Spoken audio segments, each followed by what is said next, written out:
C'est toujours un plaisir de vous le retrouver, mesdames et messieurs. Bonjour à toutes et à tous et bienvenue aux actualités de votre revue de la presse. Nous sommes aujourd'hui mardi 24 mars 2026. Aux informations. Le Premier ministre, le général de division Abdoulaye Maïga, a présidé hier à la primature la 22e session ordinaire du Conseil national de sécurité alimentaire. À cette occasion, le chef du gouvernement a rappelé l'engagement du président de la transition, le général d'armée Assimi Goïta, à ériger la sécurité alimentaire au rang de priorité vitale en mobilisant les ressources nationales pour protéger les concitoyens les plus fragiles.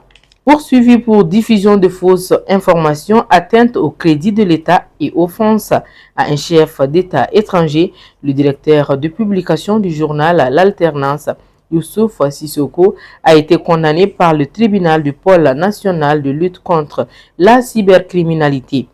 Lundi 23 mars 2026, à 2 ans de prison ferme et au paiement d'1 million de francs CFA de dommages et intérêts. Les opérations de secours se poursuivent sur le site de l'immeuble de type R+4 qui s'est effondré le dimanche 22 mars 2026 à Daoudabougou, en commune 5 du district de Bamako. C'est l'assurance que la Direction générale de la protection civile a donnée le lendemain du drame dans la soirée. À 7 heures, ont précisé les sapeurs-pompiers, le bilan provisoire était estimé à 2 morts. Poursuivant que 2 autres victimes sont activement recherchées sous les décombres. Dans le cadre de la sécurisation du territoire, les forces armées maliennes ont mené dimanche 22 mars 2 opérations contre des groupes armés terroristes, a annoncé la direction de l'information des relations publiques de l'armée. À Tabakoro, région de Sikasso, une embuscade basée sur des renseignements a permis de neutraliser plusieurs combattants et de récupérer du matériel. À Dioura, région de Ségou, une frappe de précision a éliminé plus d'une dizaine de terroristes et détruit leur logistique.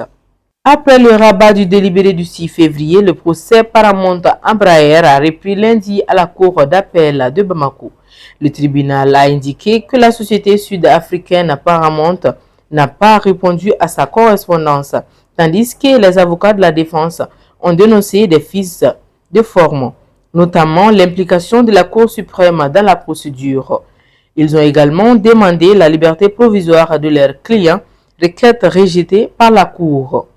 L'audience a été renvoyée au 25 mars pour permettre aux avocats de consulter officiellement les nouvelles pièces du dossier.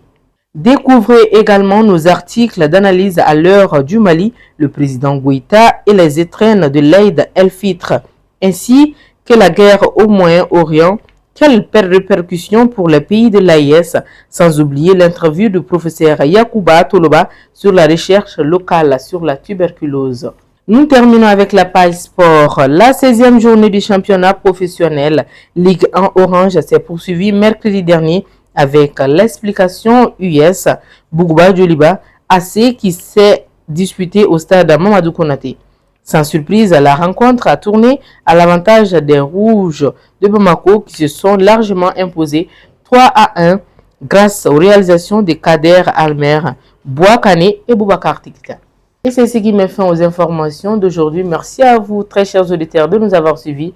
Et on se retrouve à la prochaine fois et sur le même plateau. N'oubliez surtout pas de nous suivre à travers votre site web www.lesor.ml et sur nos différentes plateformes digitales. Merci et bonne suite de journée.